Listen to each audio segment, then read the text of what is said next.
This is the GISAID group, this is the Next Strain group, and this is the Pangolin group.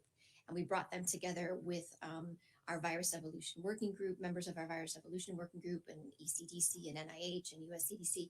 We had a discussion about what are the nomenclatures that are out, how do they work, do they work, and do we need to come up with a new system?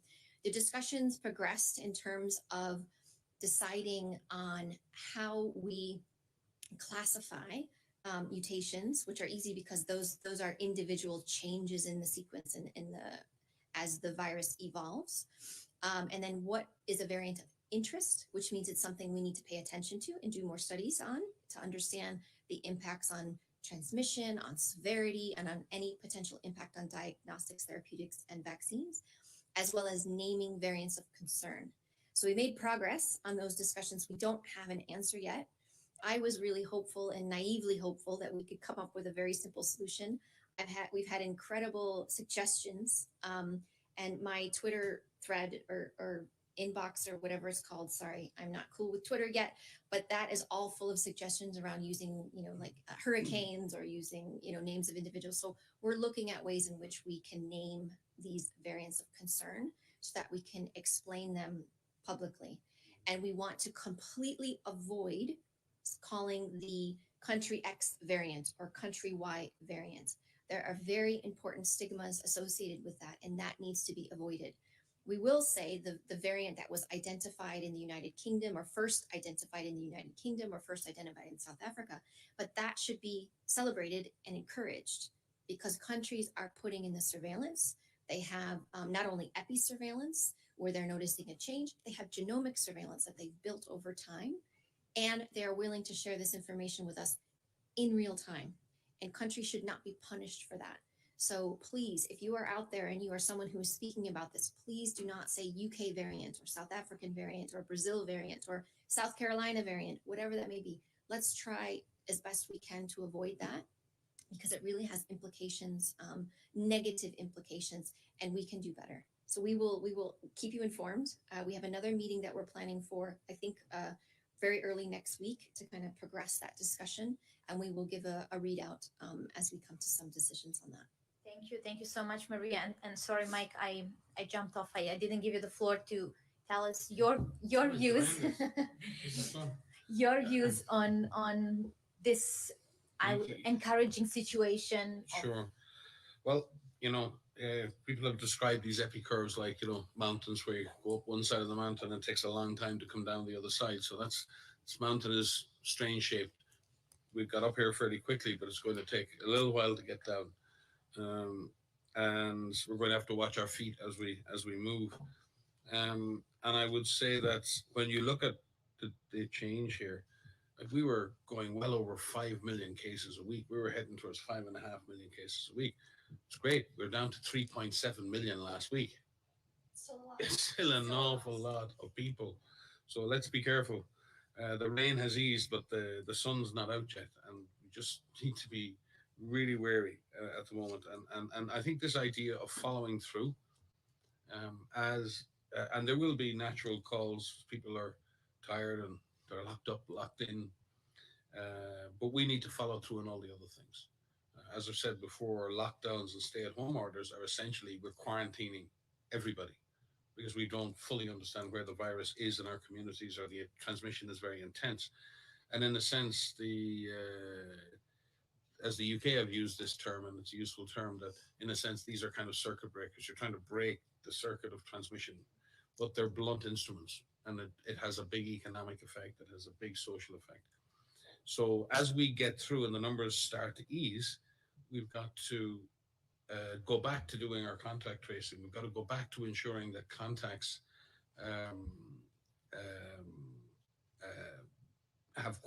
go into quarantine. We've got to do all of these things.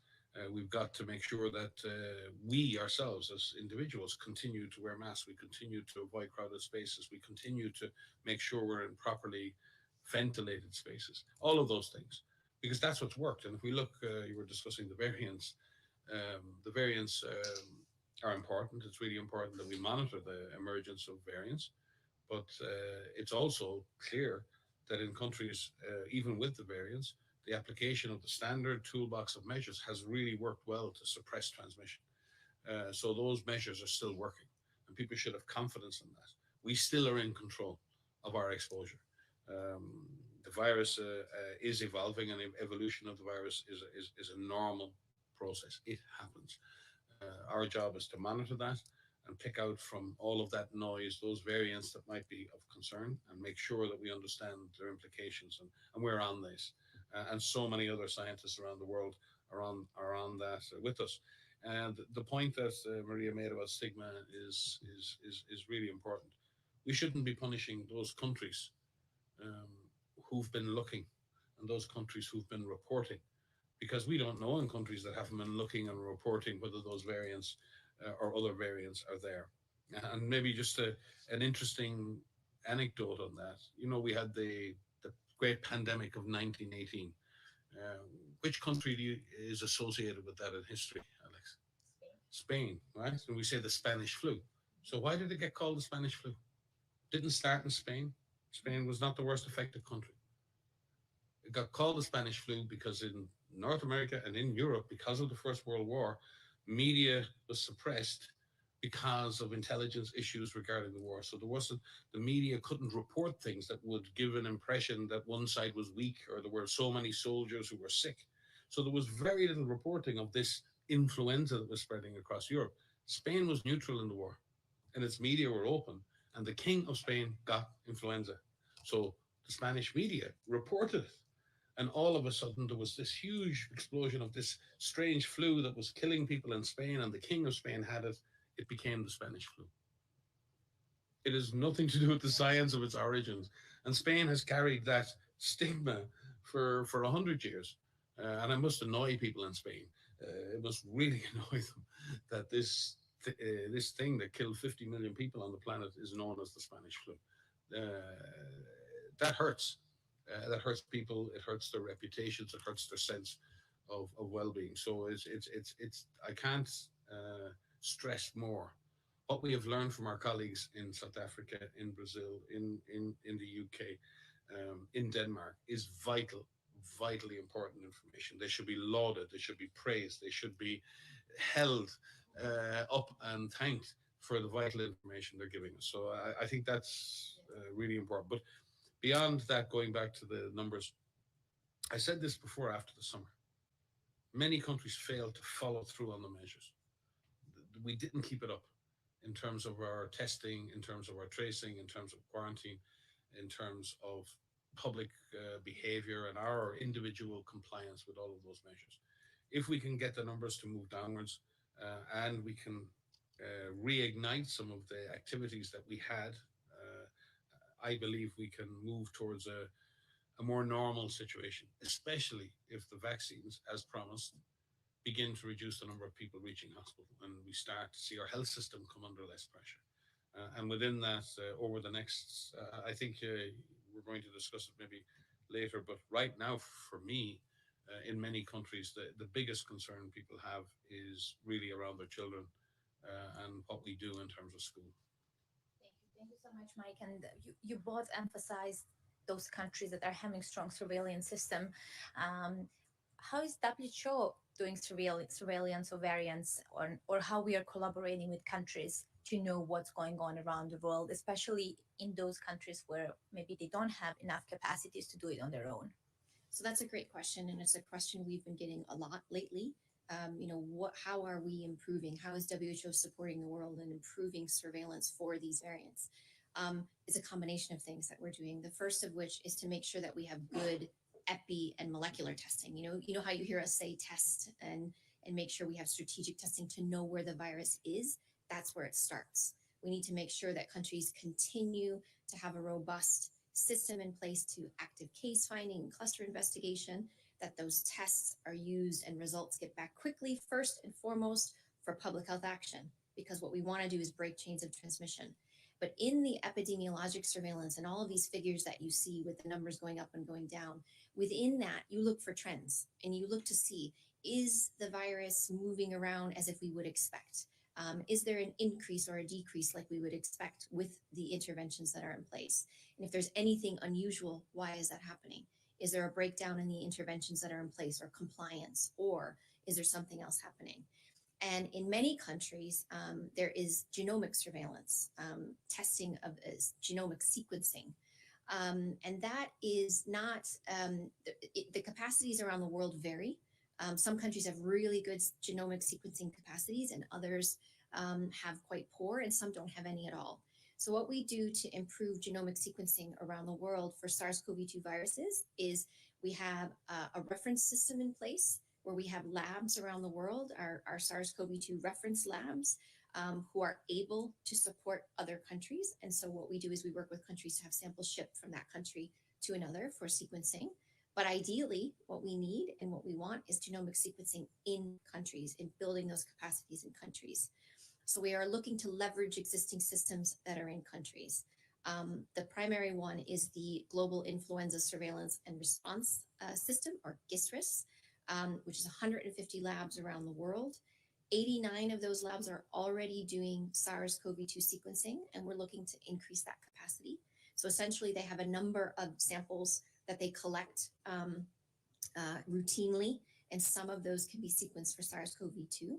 We're also looking to see how we can leverage in-country systems like academic labs, public health labs, polio systems, HIV systems, TB, even commercial labs, and even vet labs that can do sequencing.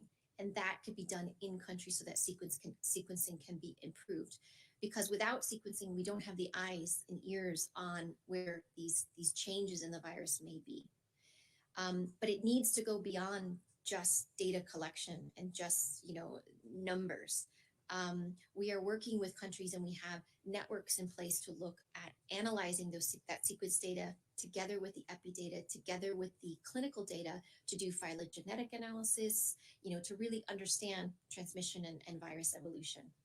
And with our virus evolution working group, many are presenting to us to say, here's what we are detecting. But it's a significant effort around the world. There are very good regional networks that are in place. There's an excellent one in PAHO in our region of the Americas that are leveraging different systems and supporting regionally. There's a concerted effort in Africa with our African regional office, as well as Africa CDC, where there are 10 countries that are building genomic sequencing capacity on top of the sequencing capacity that's there. EMRO has a similar thing that they're working on, as well as in Asia. So there's a lot of activities that are happening around this. But right now we have interest. We have people who want to say, how can we help? Many groups have reached out to us to say, we have extra capacities. How do we help? We're having conversations with the US. We're having conversations with Public Health England. We're having conversations with labs in India to see how they can help regionally as well. But it needs to be intelligent sequencing. It needs to be the intelligent use of these capacities to help us understand, how the virus is circulating. So there's a lot of work in this area. There's a lot of work to do. But what we want to do is leverage and build on existing systems, and then build those capacities where they're needed. So we're really thankful to all of our partners who are helping us do this. Thank you. Thank you very much. We're receiving a lot of questions already from viewers. So maybe I'll pass this one to you, Maria. Randy, watching us from Facebook, is asking, you mentioned that we're collecting different data and combining different expertise. Are variants more easily spread by air or on surfaces? Do we have any information about variants transmission? Yes. So one of the big questions we have around all the viruses that are and the mutations are, we look at 5 different things. One is transmission. Are there any changes in how many people someone can infect? Modes of transmission as well. We look secondly at severity. Is there any changes in disease presentation or the number of hospitalizations or numbers of deaths? And then we look at any potential impact on diagnostics, on therapeutics, and on vaccines, because we want to make sure that the countermeasures work.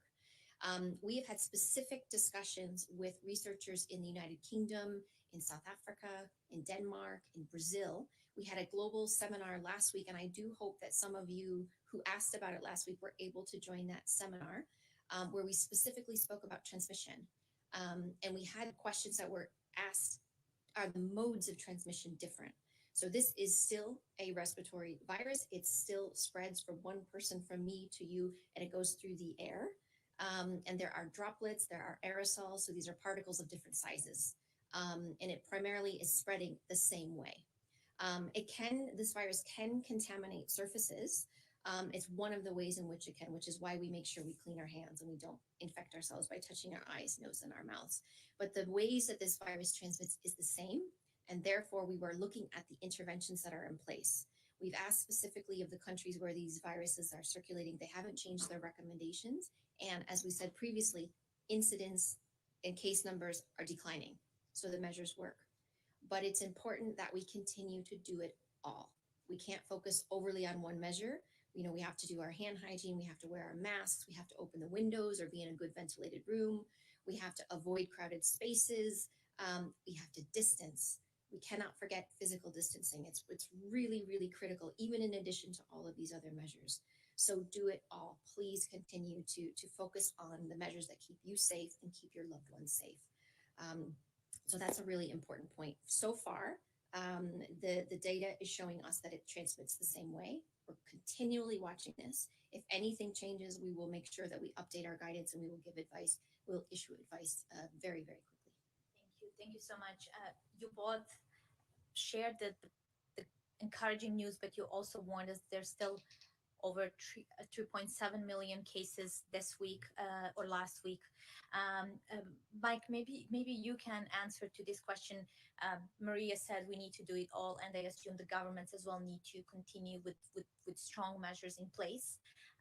Our viewer Jessica Naidu, watching us on Facebook, is asking, what are your thoughts on relaxing restrictions? Maybe you can share your thoughts. When is the right time for countries with high transmission to think of easing the restrictions?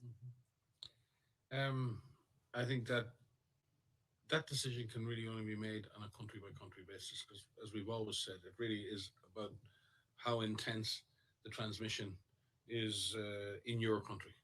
So if the fire is burning intensely in your country, then it's not time to stop trying to put the fire out.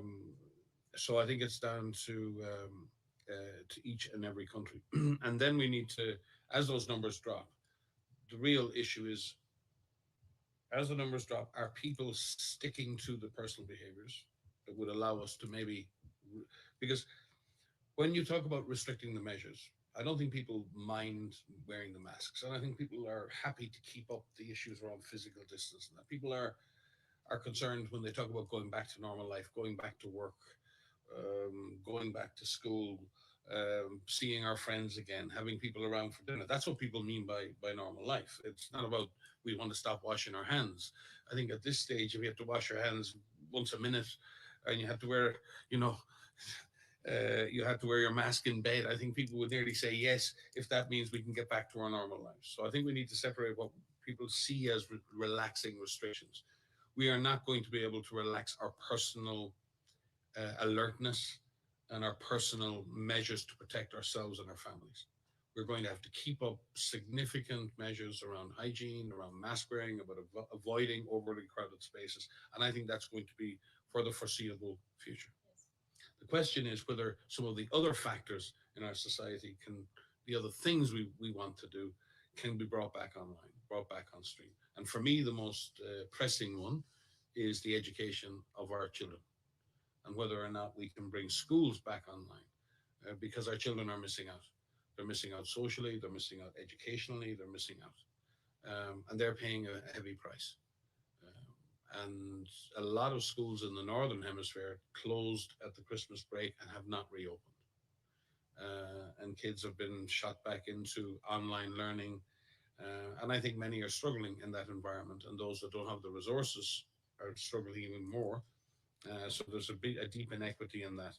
So if I was looking at this as a country, I'd be looking at, can I get my transmission down to the minimum level? And I think most of the surveys now show the population are supporting that approach.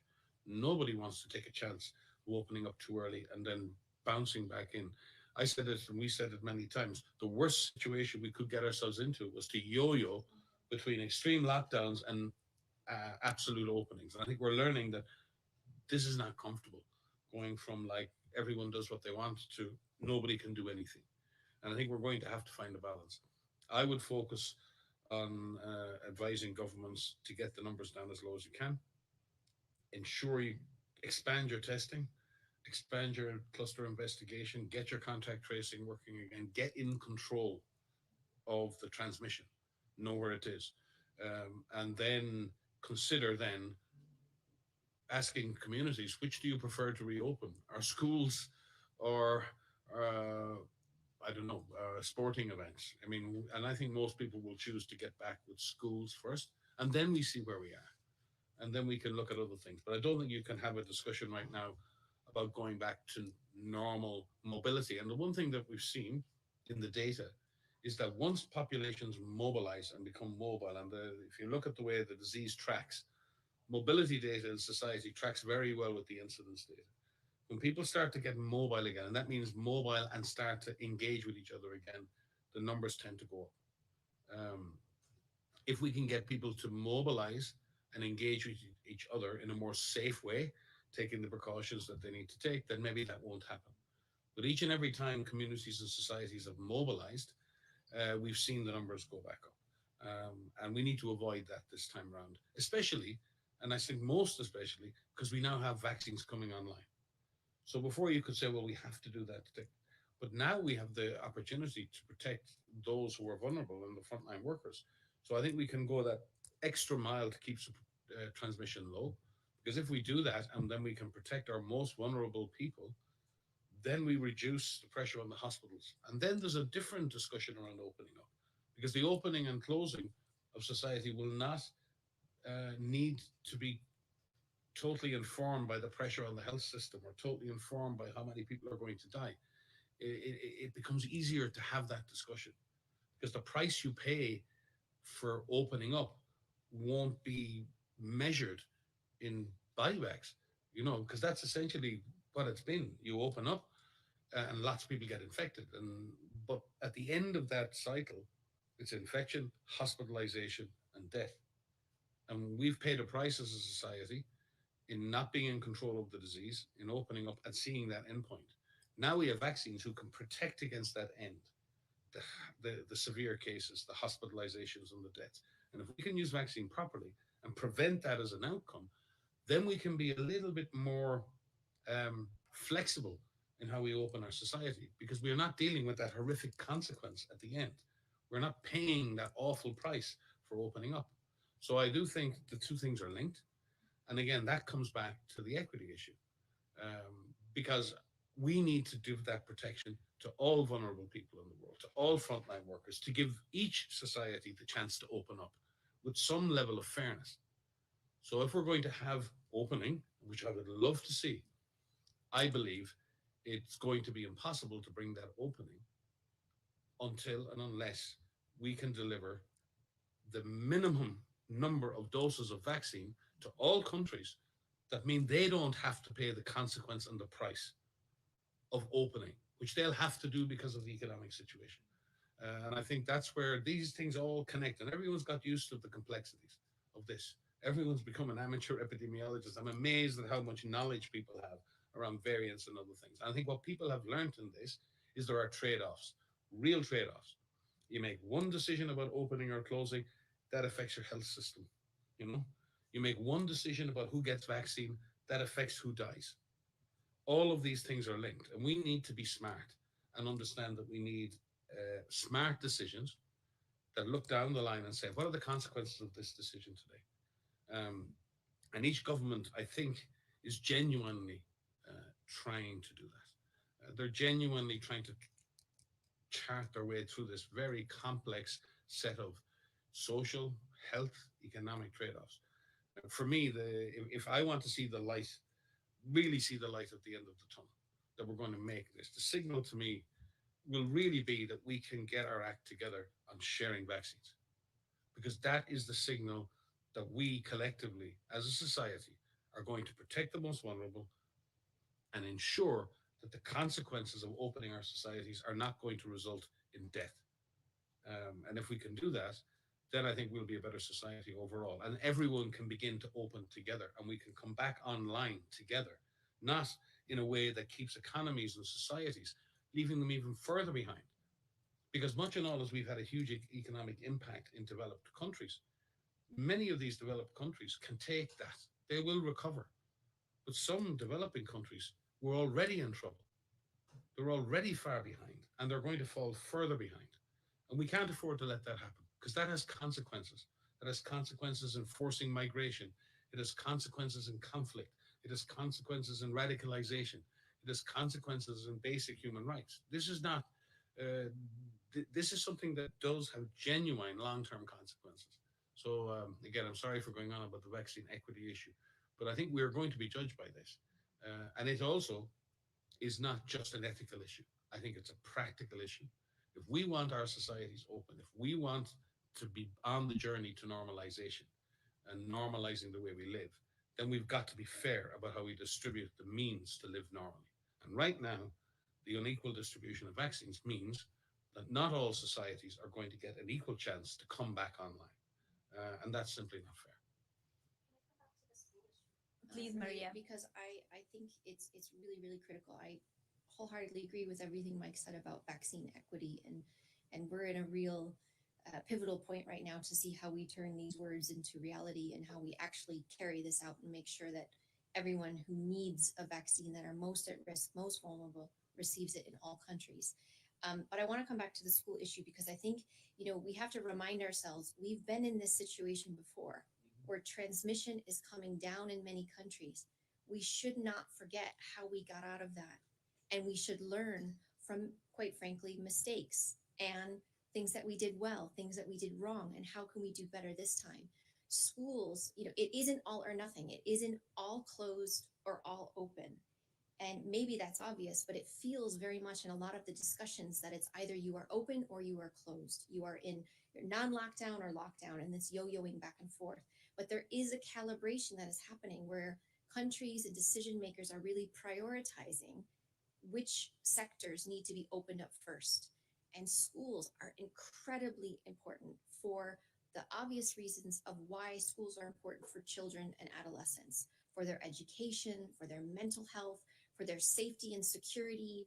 And in many cases, it's where they receive food. And schools operate in communities. If transmission in a community can be brought down, that means that the virus will not have more of an opportunity to enter into that school.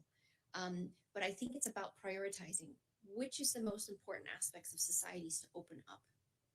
Schools, one could argue, are one of the most important things to open, to make sure that that is, and to be done safely. And there are ways in which countries have shown us that schools can be opened safely with some modification, making sure either there's physical distancing in the class, if the children are older, wearing of masks, making sure the windows are open. They reduce class sizes. They've been very creative. We've seen incredible ingenuity and creativity of getting kids back to school. And in some countries, kids have been out of school for 10, 11 months. So this is having a profound impact on their development, on their mental health, not to mention the challenges of being home and the families that need to be home with those children. So it's really, really critical that schools can be opened safely. But we can't ignore the fact that schools are in communities. So we have to drive down transmission in those communities so that we can get those schools open. And I just also want to touch upon what Mike was saying about this mountain. We're talking about transmission going down and decreasing in countries. And we have equated this before. I mean, I think you could pull up our videos from last spring where we're talking about word for word, almost the same thing. When you come down a mountain, you can go up a mountain fairly quickly if you're in shape.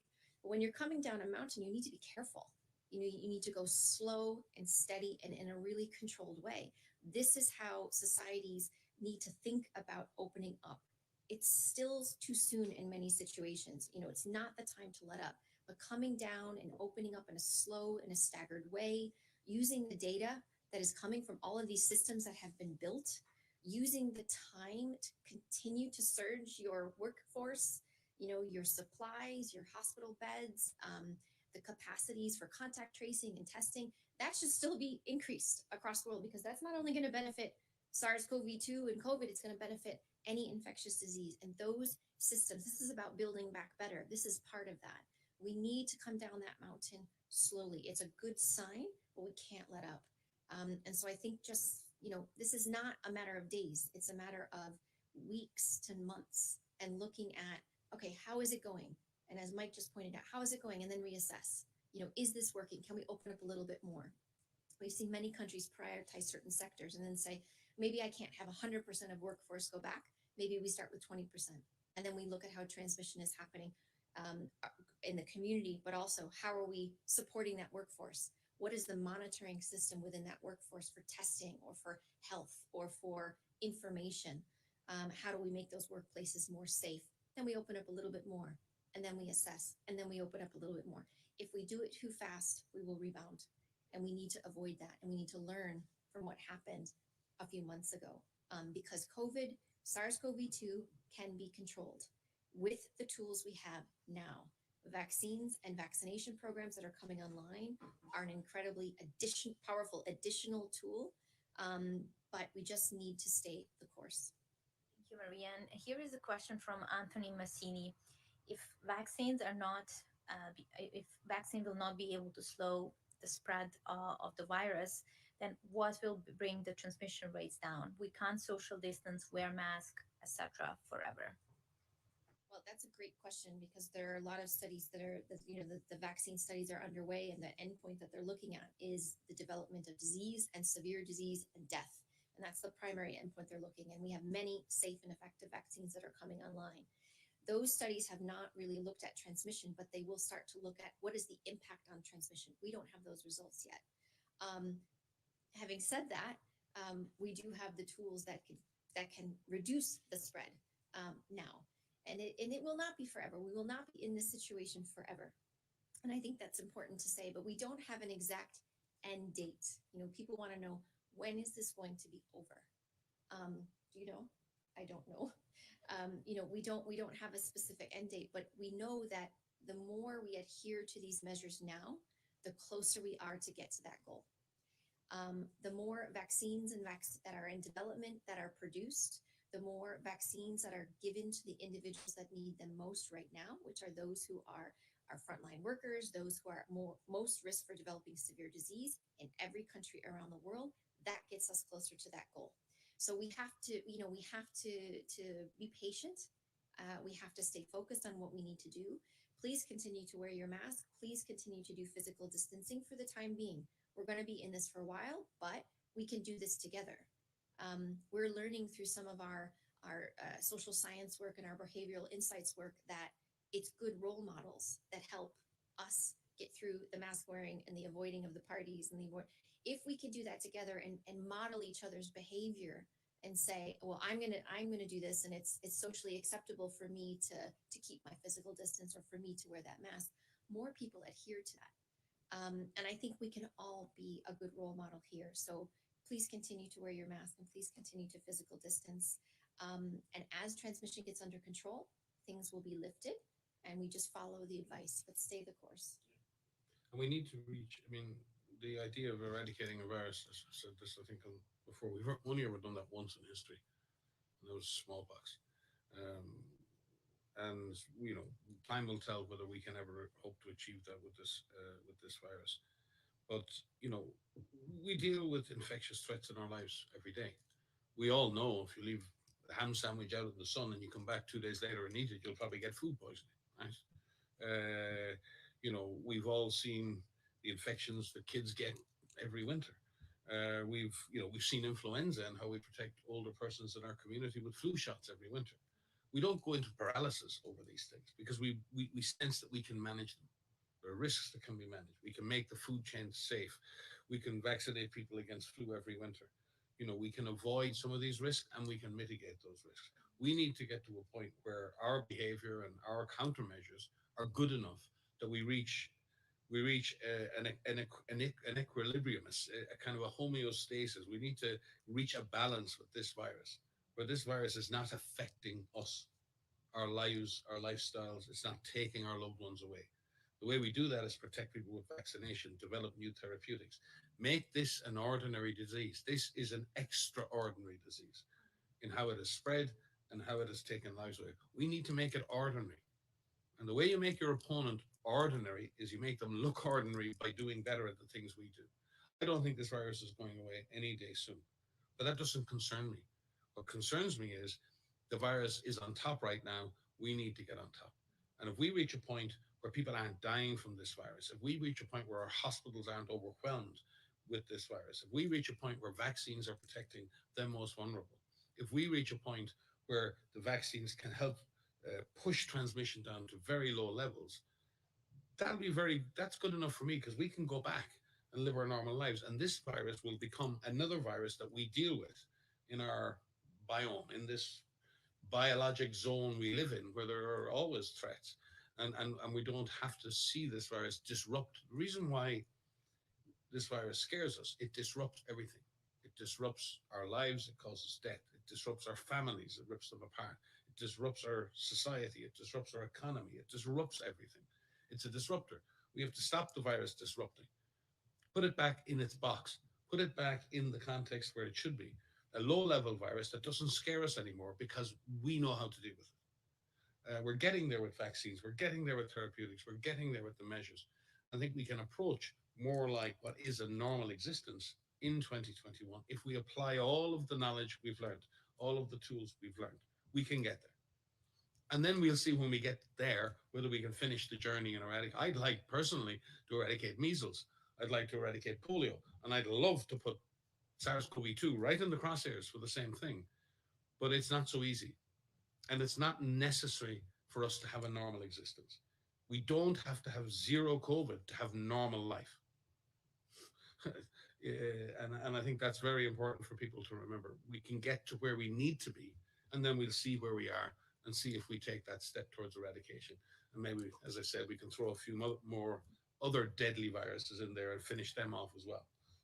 Look at the countries that have controlled COVID. Look at countries that, at Australia, New Zealand, and I know those are island states, big countries, but countries across Asia, many countries across Africa, even countries in Europe have brought transmission down to single digits.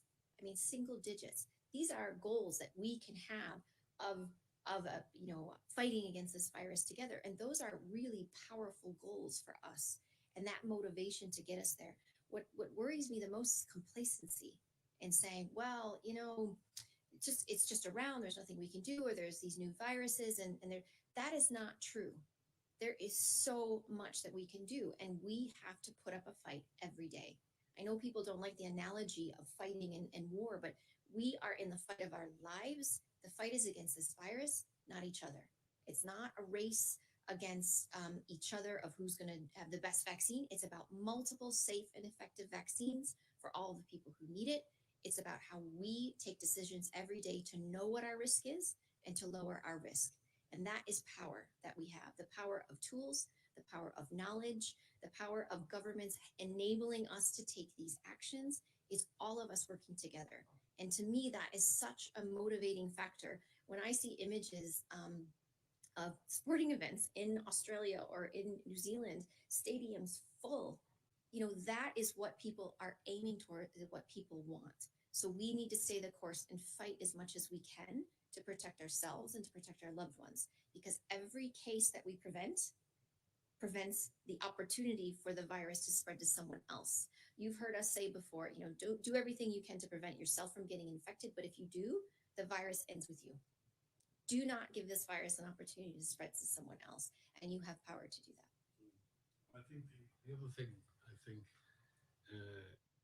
in this for us all is we're not here as hope mongers, to sort of say it's time that everyone steps up and stay the course, and all these words we use follow through.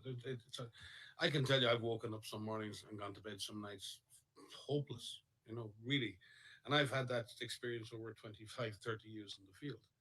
There have been times dealing with Ebola or cholera. You're in a refugee camp with cholera, people are dying all around you. There are many people in this world who have lived with the horror of infectious diseases. Mothers losing children to measles in the refugee camp, cholera ripping through the camps in the Great Lakes, Ebola in West Africa and in Congo, meningitis outbreaks in the Sahel and sub-Saharan Africa in the 90s were just horrific. Thousands and thousands of people dying daily. We overcame them. We have cholera vaccines now. We have meningitis vaccines now. We're taking control of that. But there have been times in the field in Ebola outbreaks where I thought we're losing this. We're going, even in the last outbreak in Congo, we had moments where we thought this is just going to get out of this. We're going to lose this. This is going to be in 5 countries in the next 5 weeks. And the danger in that sort of feeling is you become paralyzed by that hopelessness. You become a sense of a fatalistic sense comes in. There's nothing we can do. And I've had that. So we're all human beings. We feel that. And then we feel the frustration that comes with that. And generally speaking, and again, when we're working in the field together, it often leads then to conflict, and it leads to people fighting over whose fault is this. And eventually you reach that low point where you realize we've just got to get back up. Mandela once said, "Don't judge me by the number of times I fall down. Judge me by the number of times I get back up again." And it's time for us to get back up again and get after this virus. We have the tools. We have the new tools like vaccines. We're better as a society. Everyone knows more. Scientists know more. We can do better this time around. We can come out of this. There'll still be problems. There'll be bumps along the way. But I do think we now have uh, some hope that we can get there. And I think that's real. But we have to be real but realistic at the same time. So I don't want us to come across as, well, you're sitting there in Geneva and you could say this, but we're suffering out here in the field. I've had that hopelessness, and I've watched that death, and I've seen the frustration of having perfectly effective interventions that you can't get to people because of logistics, or because of war, or because of a shut down border, or because of your logistics didn't work. And you carry that with you. And those people in developing countries have lived with this for decades. They've lived with this for decades. Unfortunately, the world is experiencing that level of uncertainty now. The world is experiencing that fragility, and that sense of panic that comes with a virus that's in control of our lives. This is the experience of millions of people around the world every single day that we try to serve with our partners, and I think, but we all feel that sometimes. So we got to pick ourselves up and go on. And the fact that the numbers have fallen over the last 3 weeks is a chink of light. The fact that the vaccines are coming on stream is a chink of light. The fact that we're getting a better understanding of the variants and their implications is a chink of light, but it's also a concern that we have to manage. All of those things. So I'm not without hope, but I don't want to create a false sense of hope. It's going to take determination. And this is a jungle we're going to have to walk out of. No one's coming to pick us up, and we got to walk out of this together. Thank you, Boyd, because you answered several questions that people were asking. When are we going back to normal? When are we going to eradicate this virus? So you actually answered numerous questions. As we are running out of time, and Just to interrupt you, when are we going back to normal? I don't want to go back to normal. I don't want to go back to an inequitable world. I don't want to go back to a world where we're exploiting nature and driving infectious disease. I don't want that normal anymore. I want something else. I want something better. I want us to grow and learn as a society. So when we talk about going back to normal, that's not normal. That normal wasn't fair. That normal wasn't equitable. That normal wasn't minding and caring for the planet we live on, or our environment, or the animals we live with. So I hope when we talk about going back to normal, maybe we need to go on a journey to something better and wholer and more. Well, yeah, and we can say that, and these become slogans. But I think especially young people out there just need to imagine. It's not we hope it'll be better. It can be better. We can make it better. We've walked to the edge of a cliff. We've seen what that looks like, that chasm looks like. We've seen what the world looks like when we're afraid for our lives, we're afraid for our families. We've seen what the world looks like when the forests are burning and we're wondering whether, our houses are going to be flooded or whatever. We've seen that. We've walked to the edge of that. And the question is, as a society, have we learned enough to change direction and go in another direction that's more positive, more about sharing? We've shared a lot of risks over the last year, but we've also shared new knowledge and innovation, and the public and private sector have come together, and NGOs and others. We've done better in many ways. I'm just afraid we'll get the amnesia that comes with recovery. When you've had a very bad injury, people don't remember the injury of fracturing their leg or the pain and suffering. We tend to, as human beings, minimize or dampen down. We want to put bad experiences behind us, and that's natural. And we tend to forget the pain. And I really hope before we forget this bit, which I hope we do, that we are also going in a different direction as a society. And that's why it starts now. I mean, this whole idea of building a better society and what we want our future to look like doesn't start when the pandemic is over. It's starting now.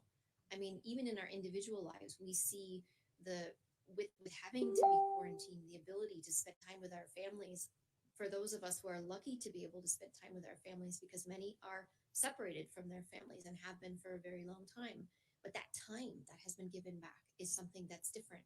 You know, we see value in that. When we think about the public health workforce that you hear us talking about epidemiologists and contact tracers and lab technicians and clinicians and medical professionals, that is something that a workforce that is being built now and needs to be reinforced now to help the pandemic now and into the future. This trauma that Mike is speaking about, there are many countries that have had a past trauma with another infectious disease, and they used that experience to build a system that helped in this pandemic. Those that had Ebola and measles and yellow fever and MERS and SARS and avian influenza, they built community workforce. They built strategic plans and trainings around what do we do if we see a case? What if we do if we see a cluster? And that has benefited them tremendously in lives saved, in economies saved. And that needs to be happening in every country now. When you ask me about the variants and the surveillance, that's part of it. You know, having a surveillance system in country and lab and sequencing is not going to be good for the variants. Mhm. Of course, it will be good for the variants, but it will be good for infectious diseases and building sequencing capacities in country. That starts now. That started a year ago. That started with MERS. That started with flu. That started with Ebola. That is preparedness. I know there's this fancy phrase now about we need to be better prepared. That is a continuing thing. That doesn't start when the pandemic ends. That has to start now, and that is investments now. So this is incredibly hard work that everybody is working towards, but there's a reason for it. And hopefully we won't have another trauma like this, but we too soon will forget. People have already forgotten last spring, quite frankly, in terms of what everybody went through there. We need to follow through. You keep hearing us say, follow through, stay the course. These words are catchy phrases, but they have meaning because we have to stay focused and determined on what it is we can do to end this, to get through it together. But if we let up, if we become complacent, if we just wait for the next one, we'll have something even worse the next time because we're exhausted and we're frustrated and we want this to be over. So mentally, we won't be able to kind of have that stamina. And that is really hard. So we are hopeful, and I will keep remaining hopeful, but we are realistic and we know that it's incredibly hard. And we need more stories to be told, you know, about how people are getting through this and what are you doing at home to get through this for your not only your well-being, but your mental health and that of your family. So, you know, we say that we're with you, and we really mean that because we're all going through this with you as well. But we do